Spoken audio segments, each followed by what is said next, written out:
शरीर स्वस्थ बनाए रखने के लिए भी तो कुछ उपाय हो, शरीर का भी विकास हो, बुद्धि का भी हो, मन भी शक्तिशाली हो। आपके बच्चे, आप चाहेंगे कि युवा होकर के अगर जीवन में कठिन परिस्थितियां आए तो उन विपरीत परिस्थितियों का मुकाबला कर सकें, उसमें अडिग रह सकें। परिस्थितियां, कठिन परिस्थितियों के आगे वो हार न मान लें। इतना मनोबल भी तो बच्चों में हो, मानसिक शक्ति भी तो उन्हें प्राप्त हो। कहां से मिलेगी? न कभी आप उन्हें आर्य समाज के सत्संग में ले जाओगे, न आप उनको कोई धार्मिक कथा सुनाओगे, न आप महापुरुषों के जीवन से परिचित कराओगे।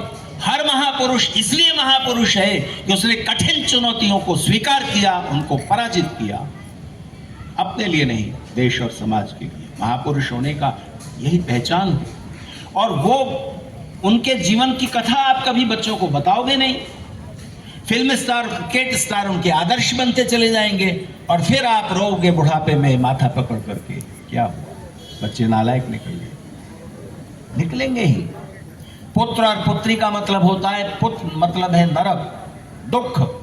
दुखों से जो मुक्ति दिला दे अपने माता पिता, दादा दादी, नाना नानी को, वो पुत्र है, वो पुत्री है।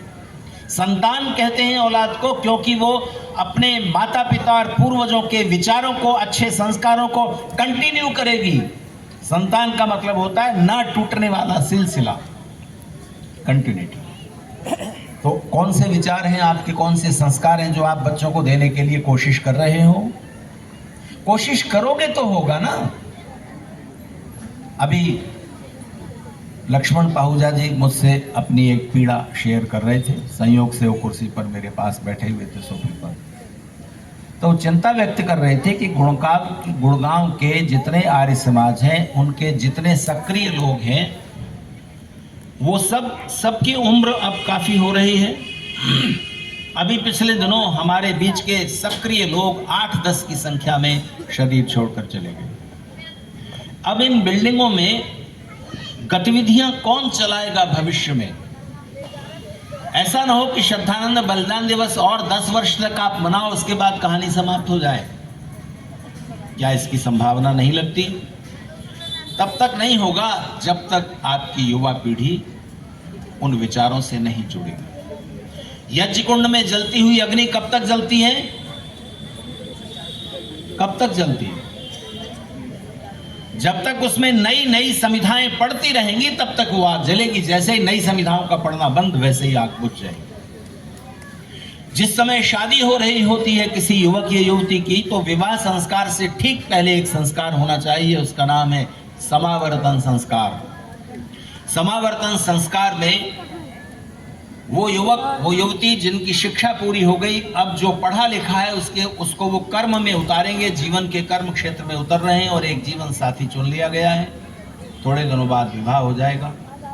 पंजाबी लोग उसको सैंत बोलते हैं, लड़के के लिए सैंत, लड़की को चूड़ा पहनाते हैं। सैंत का क्या मतलब है? सैंत शब्द का मतलब बता दो, पंजाबी में क्या मतलब होता है?